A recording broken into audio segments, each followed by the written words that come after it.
අයිබෝන් අද අපි එකතු වෙලා ඉන්නේ අවදීන් YouTube channel එකේ වර්තමාන කාලීන ප්‍රශ්නයක් ගැන කතා කරන්න. ඉතින් සුන්දර වටපිටාවක් තියෙනවා අපිත් එක්ක. අද අත්වල බැඳගෙන මාර්ගය අසලමයි කැමති මාතෘකාවක් සුදුසු පරිසරයක ඉඳන් අපි කතා කරන්නට යන්නේ. ඉතින් එපිටුඳ දැනුවත් කරද්දී අපිත් එක්ක එකතු වෙලා ඉන්නවා. වෙනද වගේම සුපුරුදු පරිදි අපිත් එක්ක එකතු වෙන ඒ පුද්ගලයා මානව සම්පත් ඩිප්ලෝමාධාරී අපේ සිතුම් උදයංග මහත්මයා අපිත් එක්ක එකතු වෙලා තිබෙනවා.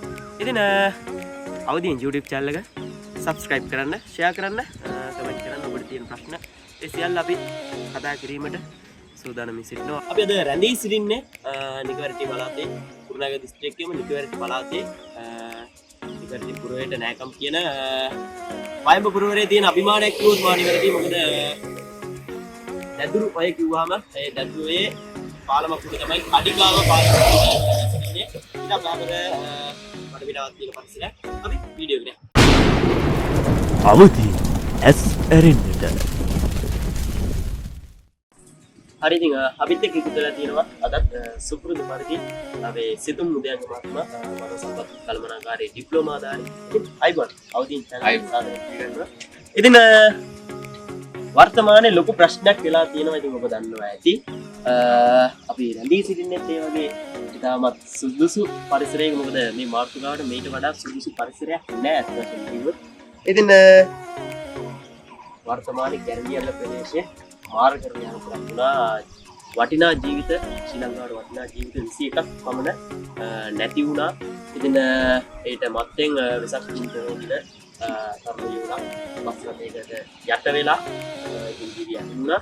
ඉතින් අපි කතා කරන්න යන්නේ මේ දේවල් වලින් ඔබට තේරෙන්න ඇති ශ්‍රී ලංකාවේ මාර්ග අනතුරු වැඩිවීම පිළිබඳව තමයි අපි අද අවදීන් channel එකේ කතා කරන්න යන්නේ.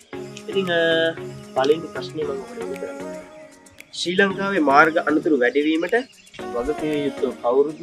නීතියද නැත්නම් රියදුරන්ද නැත්නම් පද්ධතියද? කියන්නේ මේ හැදිලා තියෙන පද්ධතියද වගකිව යුතු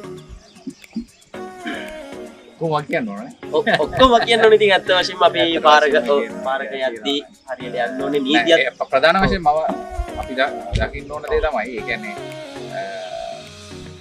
එළෝන අපි වාහනේ එළෝන රියදුරන් ප්‍රධාන වශයෙන්ම වගකීම පාර ගන්න ඕන. මොකද මේ ඒ කියන්නේ එයා තමයි වාහනේ එලවන්නේ. ඒ නිසා අනිවාර්යෙන් එයාගේ වගකීම අනිවාර්යයි. ඊට පස්සේ නීතිය තියෙනවා.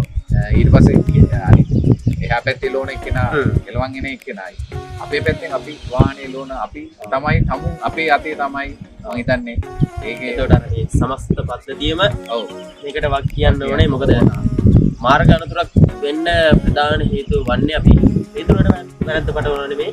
නමුත් රියදුරාදී තමයි මූලික වගකීම තියෙන්නේ. එන අනතුර වළක්වා ගන්න එයාට පුළුවන්. හැබැයි රියදුරාට මේ වැරද්ද අපිට පටවන්න බෑ. මොකද අනිත් පැත්තෙන් රියදුරාගේ පැත්තෙන් ඒ පැත්තෙන් වෙන දේ බලපාන. මොකද අපි කොච්චර හොඳට ගියත් වැඩක් නැහැ. අනිත් පැත්තෙන් එන එක්කෙනා වැරදියට આવොත් අනිවාර්යෙන් මාර්ග අනතුරක් අනිවාර්යෙන්. ඉතින් ඒක නිසා මම කියන්නේ ප්‍රධාන වශයෙන්ම වෙන්න ඕන දේ තමයි අපි අතර තියෙන ඒ කියන්නේ මාර්ග අනතුරක් ඇති වෙන්න ප්‍රධාන වශයෙන් බලපාන්නේ එක්කෝ අපි ගාව තියෙන නිතිමත, එහෙම නැත්නම් අපේ තියෙන ප්‍රශ්න වගේ දේවල් උඩ තියාගෙන යන වගේ දේවල් මත තියෙන මනස සැහැල්ලුවෙන්ම වාහනේ ලෙව්වා. මාර්ග අනතුර අපිට අනිවාර්යයෙන්ම අඩු කරගන්න පුළුවන්. ඔව් ඉතින් ඇත්ත වශයෙන්ම කිව්වොත් මේ මාර්ග අනතුරු සිද්ධ වෙද්දී නිතර මේක අපේ ටීවී channel වල මාධ්‍ය විකාශන වල නිතර යද්දි මේක බලපෑම වැඩි වෙනවා නේද මේ මාර්ග අනතුරු සිදු වෙන්න. දැන් රියදුරෙක් එළවනකොට අනිවාර්යයෙන්ම එයාගේ භාර්යාව, ළමයි, ඒ ඉස්කෝලේ යනවා. ඒ දේවල් හැම දෙයක්ම එයාගේ ඔළුවේ යනවා. ඒ එළවගෙන තමයි එයා පාරේ යන්නේ.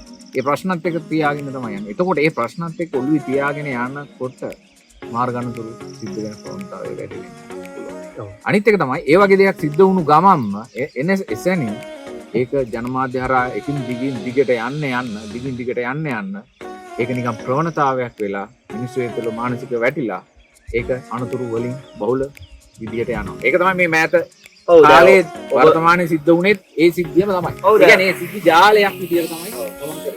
ඔබ ඒ පිළිබඳව කතා කරද්දී අපිට මේ මැදින් සිදු යන්නේ මාර්ගය යනවා ළඟම බස් රථයක් නාටයකින් පාලට පෙරලිලා වටනා ජීවිත 24කට ආසන්න ප්‍රමාණයක් මට මතක විදිහට නැති වුණා. එතනම එහා පැත්තේ තවත් වෑන් රථයක් ඔබ කියන කාරණාව මට එතකොට ඒක යනවා දිගට. මේ කියන්නේ ඒක ඇත්තටම කියනවා රටේම යනවා. ඒ කියන්නේ යනතුරු දිගින් දිගටම සිද්ධ වෙගෙන යනවා. ඒක දැම්මත් අපි බලක් ගන්න අනිවාර්යෙන් සිද්ධ වෙනවා. ඒ කියන්නේ එකක් අපි මනසින් ඒක අමතක කරන්නේ. නැත්නම් ඒක ජනමාධ්‍ය තුලින් ඒ වගේ දේවල් වැඩි වෙනවා. වගේ දේවල් තුල අනිවාර්යයෙන් මේ දේ අපිට නතර කරගන්න ඕනේ. හරි අපි තවත් ප්‍රශ්නයකට මේ විදිහට යොමු වෙනවා. අපි මේ ප්‍රශ්නත් කතා කර ඉති මොකද අපි අඩුයි අනුත්තර වලට වගකීමේ වයස පුද්ගලයන්ද නැත්නම් ඒ කියන්නේ දැනුමින් මොහොත රාජ්‍යයේ පුද්ගලයන්ද එහෙම නැත්නම් තරුණ අපේ මේ සම වයස දැන් මේ ප්‍රශ්නේදී තරුණ විදියට උත්සාහ කරනවා ඒක ඇත්තටම වේගයෙන් නැත්නම් ආහනයක් ගත්තොත් ඒක තරුණ විදියට උත්සාහ කරනවා වේගයෙන් යනවා. ඒක ඕනම දැනක තියෙන ප්‍රවණතාවයක්. නමුත් ඒ වුණාට මම හිතන්නේ ඒක නීතිය සහ එහෙම නැත්නම් පොලිසිය මෙදෙතුනේ යටතේ ඒක යම් පාලනයක් අනිවාර්යයෙන්ම ඇති විය.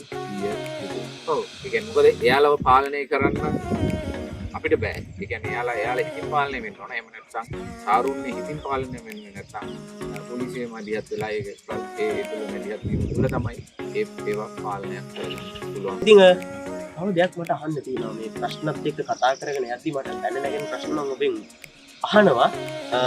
අනතුරක් සිදු වෙද්දි සිදු වුණායින් පස්සේ සුළු අනතුරක් වගේ සිදු වුණායින් පස්සේ රියදුරන්ට පනවන දඩේ ප්‍රමාණවත් මේ දඩ මුදල සහ දඩුවම් ප්‍රමාණවත්ද මේ තිබෙන ඒ කියන්නේ අපි උදාහරණයකට ගමු බීමත් රියදුරකට පනවන දඩ මුදල අප්‍රේක්ෂාකාරී අපි දැකලා තියෙනවා තනි රෝදෙන් අපේ තරුණයන් බයිසිකල් රෝද දෙකක් දීලා තිබ්බට තනි රෝදෙන් යන අවස්ථා ඕන තරම් අපි දැකලා තියෙනවා. ඉතින් මේ වගේ ඒවට දඩ මුදල් පනවන එක සාධාරණද? ඒවැ තියෙන දඩ මුදල් ප්‍රමාණවත්ද? මොකද මට හිතෙනවා දැන් හිතන්න අපි විශාල දඩ මුදලක් මේ වගේ දේවල් වලට යොමු කරුවා මේවැ අනතුරු අවම වෙන්න ඔබගේ අදහස් අපිට ඒ පිළිබඳ. ඔව් ඇත්තටම කියනවා නම් ඒ කියන්නේ දඩ මුදල අනිවාර්යයෙන්ම වැඩි වෙන්නට ඕන. ඒ කියන්නේ පොලිසිය සහයෝගය දෙනවා. ඒක තුල අනතුරු වළක්ව ගන්න යාලට කරන්න හැකි උපරිම කරනවා. හැබැයි ඒ වගේම මම හිතන්නේ රජයක්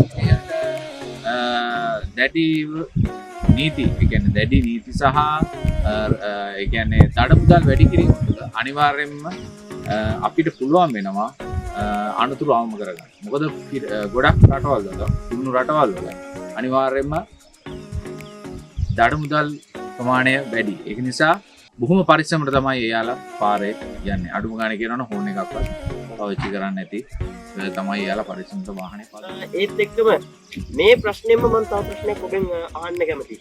ඇමරිකාව, ඊට පස්සේ සිංගප්පූරුව, ඊට පස්සේ ජපානය, කොරියාව මේ වගේ බ්‍රිතාන්‍ය මේ වගේ දියුණු රටවල් ගත්තාම ඒ රටවල් පාවිච්චි කරන නවීන තාක්ෂණය පාවිච්චි කරනවා. CCTV, එතකොට AI කැමරා පද්ධති, GPS ඒ වගේ සියලුම දේවල් පාවිච්චිට ගන්නවා.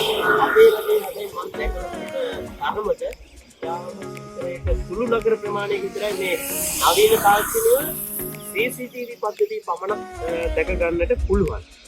මේ පිළිබඳව ඔබට මොකක්ද? ඇත්තටම ඒ ප්‍රශ්න ගැන බැලුවොත් ඒ කියන්නේ